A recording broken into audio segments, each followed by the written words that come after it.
नमस्कार, मैं राहुल नागपाल और आप देख रहे हैं हमारा यूट्यूब चैनल जिसका नाम है बोल पिचासी। आज हम राजेंद्र नगर विधानसभा में हैं और राजेंद्र नगर विधानसभा में आज़ाद समाज पार्टी के प्रत्याशी के रूप में एडवोकेट परवीन कुमार हमारे साथ हैं। चंद्रशेखर रावण की पार्टी चुनाव चिन्ह केतली। दिल्ली में 18 सीटों पर चुनाव आज़ाद समाज पार्टी जो है वो लड़ रही है। उनमें से एक सीट राजेंद्र नगर है। यहाँ पर वर्तमान में आम आदमी पार्टी के सिटिंग विधायक दुर्गेश पाठक हैं। तो दुर्गेश पाठक को कितनी पटकनी यानी कि कितनी वोटों से हरा पाएंगे या कितनी वोट ले पाएंगे, और यहाँ के जो जेन्युइन मुद्दे हैं, जो मांग है वो क्या है, किस प्रकार से है, इसी सारी विषय पर मैं बातचीत करूंगा एडवोकेट परवीन कुमार से। परवीन जी, पहले तो बधाई आपको, पार्टी ने आपको प्रत्याशी बनाया। Thank you. आप क्योंकि यहाँ लोकल रहने वाले हैं और पिछले 2-3 साल से डोर टू डोर भी काम कर रहे हैं, लोगों से मुलाकात भी कर रहे हैं, तो क्या लग रहा है चुनाव में किधर जा रहा है? चुनाव पहले की तरह रहेगा या जो आपकी केतली है वो कुछ कमाल कर पाएगी? देखिए, इस बार इस विधानसभा में आज़ाद समाज पार्टी इतिहास रचने जा रही है। सबसे बड़ी बात है, जब हम डोर टू डोर इस विधानसभा में शुरू किए थे, लोगों से जनसंपर्क हम लोगों ने शुरू किया, तो लोगों में एक बड़ी नाराज़गी हम लोगों को दिखाई दिया और लोग यहाँ तक कहते मिले कि हम तो अब किसी को वोट देंगे ही नहीं, क्योंकि हमने बीजेपी को देख लिया, कांग्रेस देख लिया, आम आदमी पार्टी देख लिया। ये सारे लोग आते हैं, वोट हम लोगों से लेकर के जाते हैं, लेकिन काम करने के समय हमारे साथ कोई नहीं खड़े होते हैं। इस विधानसभा में आप देखोगे बहुत सारी गलियां नालियां ऐसी है जो आज बजबज करती है, गंदगियों से लोग परेशान हैं, लोगों के घरों पे मतलब गंदगी जमा हुआ है उनके सामने। और आज तक जो ये झाड़ू छाप लोग कहते हैं कि हम गरीबों के लिए काम करते हैं, इनके 10 साल सरकार होने के बावजूद भी यहाँ के विधानसभा के लोगों की जिंदगी जो है वो दर्दनाक है, बदतर है और जर्जर स्थिति में है। और ये सारे दर्द इस बार अपने बेटे भाई खून एडवोकेट प्रवीण कुमार को वोट दे करके वो लोग निकालेंगे। और मुझे उम्मीद है कि इस विधानसभा में आज़ाद समाज पार्टी इतिहास रचने वाली है। इतिहास रचने वाली है। यहाँ जो विधानसभा है, छोटी विधानसभा है, जितना मुझे पता चला 3 वार्ड हैं जी, और लगभग 3 बार से आम आदमी पार्टी यहाँ बैक टू बैक जीत रही है जी। आप जैसा आपने लोकल मुद्दे गिनवाए और जो है कि बेसिक समस्या उनकी आपने बात की, जातिगत समीकरण की अगर हम बात करें, क्योंकि झुग्गी झोपड़ी बहुत ज़्यादा हैं, इंदरपुरी का इलाका है, तमाम वो, तो जातिगत आंकड़े क्या हैं यहाँ पर? देखिए राहुल जी, मैं आपको एक बात बताना चाहता हूँ कि हमने अभी तक मुद्दे की बात करी नहीं। मुद्दे तो अभी शुरू होना है और उसके बाद हम आपके जाति वाले सब प्रश्न का जवाब देंगे। सबसे पहले हम लोगों को ये समझना है कि राजेंद्र नगर विधानसभा में, देखिए एक बात हम लोगों को समझना बहुत जरूरी है। इस विधानसभा में अगर आप लोग इलेक्शन कमीशन के डाटा को देखेंगे तो यहाँ पे एससी समाज के लोगों का वोट 22.5% के लगभग दिखाया जाता है, जबकि हकीकत इससे बहुत परे।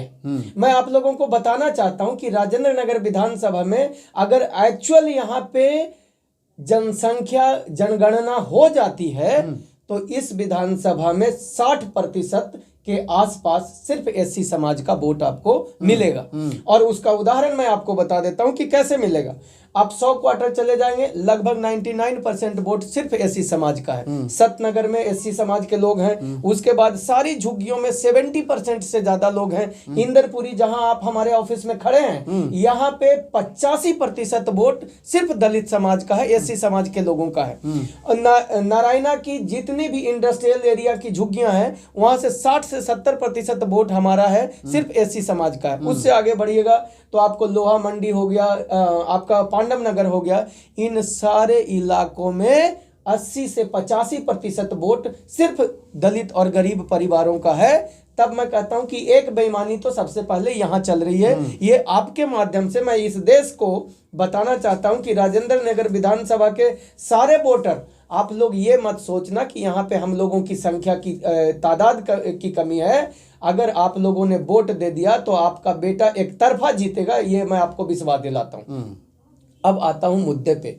देखिए, राजेंद्र नगर विधानसभा में शुरू से शुरू करते हैं, 100 क्वार्टर से शुरू करते हैं। 100 क्वार्टर में ये झाड़ू छाप सरकार ने, जब केजरीवाल वहां पे आए थे तो केजरीवाल, उनके विधायक, उनके सांसद, उनके मंत्रियों ने वहां के लोगों से वादा किया था, वहां के लोगों के घरों के छोटे छोटे झुग्गियां हैं, 12 बाई 12 का वहां पे कमरा बना हुआ है और एक एक घरों में बिल लाख लाख रुपया का आया हुआ है। इसकी सरकार ने कहा था, इसके मंत्री, मुख्यमंत्री और इसके सांसद ने कहा था कि हम आप लोगों का ये जो फॉल्स मीटर लगा हुआ है इसको हम लोग ठीक करवाएंगे। आज 10 साल केजरीवाल सरकार, झाड़ू छाप की सरकार का हो गया, आज तक वो बिजली बिल की समस्या का समाधान नहीं किया गया। तो तब मैं अपने लोगों से आपके माध्यम से कहना चाहता हूं कि मैं ये 90% आबादी के गरीबों का बेटा भाई खून हूं। जिस दिन मैं आ गया उसके 1 महीने के अंदर में ये आपकी बिजली बिल की समस्या, मेरे 100 क्वार्टर के भाई और बहनों सुन लेना, मैं ठीक कर दूंगा।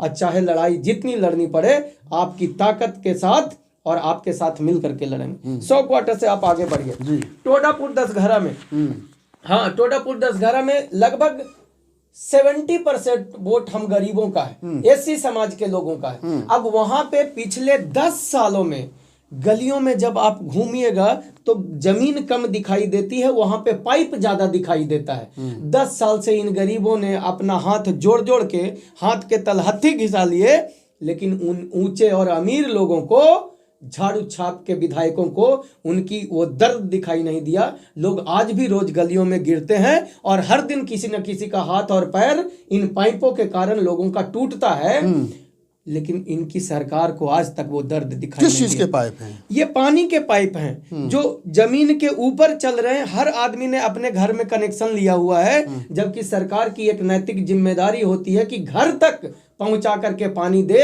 ये पैसा कमाने के चक्कर में झाड़ू छाप सरकारों ने एक जगह तक पानी ला करके छोड़ दिया, वहां से सारे लोगों ने अपने घर के लिए अलग अलग पाइप लगाए। हर व्यक्ति को पाइप लगाने के लिए 5 से 10 हजार रुपया ये झाड़ू छाप सरकार, उसके विधायक और उसके काउंसलर मिल करके उन लोगों से वसूल करने का काम किया। आज भी उन लोगों के पास पीने का बढ़िया पानी नहीं है और रोज हर आदमी का हाथ पैर टूटता है और किसी न किसी का पाइप टूटता है। यानी गरीबों के घर से हर महीने ये लोग 2-4 हजार रुपया वसूली इनडायरेक्टली कर रहे हैं। देखिए, पानी की समस्या, गंदगी की समस्या, पूरे विधानसभा में घूम जाइएगा, खास करके गरीबों के इलाकों की बात मैं करता हूँ। मैं तो बाबा साहब का वंशज हूँ। मैं 90%, अभी कोई मीडिया के साथी ने मुझे कॉल किया और मुझसे पूछा कि तुम्हारी जाति क्या है, आपकी जाति क्या है वकील साहब, आप बता दीजिए। मैंने कहा कि मेरे बाबा साहब का मैं वंशज हूँ। उन्होंने हजारों जातियों को खत्म करके SC ST OBC बनाया। मैं उनका वंशज हूँ, उनकी आगे आने वाली पीढ़ी हूँ। मैं वो SC ST OBC को भी खत्म करके मैं एक जाति बनाने का काम किया हूं, वो है 90 की जाति, और मैं 90 की जाति से बिलोंग करता हूं। तो तब मैं आप लोगों को कहता हूं कि ये 90 की जाति वाले लोगों के साथ ये ऊंचे अमीर लोग जो 10 वाले हैं, ये आज भी अन्याय और अत्याचार कर रहे हैं। देखिए, मैं बात करूंगा, मुद्दे खत्म नहीं होंगे, क्योंकि इस विधानसभा में 10 साल से ये झाड़ू छाप का जो विधायक है, एक भी पैसे के पद पर, आप लोग जो मुझे सुन रहे हैं, इस विधानसभा के लोग, राजेंद्र नगर विधानसभा के लोग, मेरी बात से आप इत्तेफाक रखेंगे और आप बताएंगे किसी शौचालय में जहां 100% काम करने वाले सारे गरीब लोग होते हैं, क्या एक ठेकेदार किसी शौचालय का SC ST OBC के लोग है? नहीं है। उससे आगे बढ़िए, सफाई कर्मचारी, जिसमें सारे झाड़ू मारने वाला, सफाई करने वाले लोग सारे हमारे गरीब समाज के लोग हैं, 90% आबादी वाले लोग हैं। और इन गरीबों का काम करने वाले लोगों के भी एक भी ठेकेदार आपको 90 वाला नहीं मिलेगा, एक भी ठेकेदार। कहने का मतलब, मेरा मकसद, कूड़ा उठाने वाली गाड़ियां जो चलती है इस विधानसभा में, सैकड़ों के तादाद में वो गाड़ियां चलती है।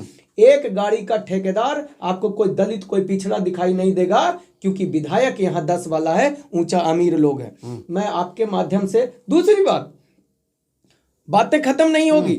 दिल्ली सरकार खुद कहती है कि दिल्ली में मिनिमम वेज एक अनपढ़ आदमी के जिसके पास कोई स्किल नहीं है उसको 19,300 रुपया सैलरी मिलनी चाहिए। पीएफ मिला करके वो पैसा 23,000 रुपया होता है। और तब मैं आपको बताता हूं, मेरे विधानसभा में लाखों मजदूर, यहाँ इंडस्ट्रियल एरिया है नारायणा का, लाखों मजदूर काम करते हैं और वो मजदूर 8,000 और 10,000 में काम करते हैं।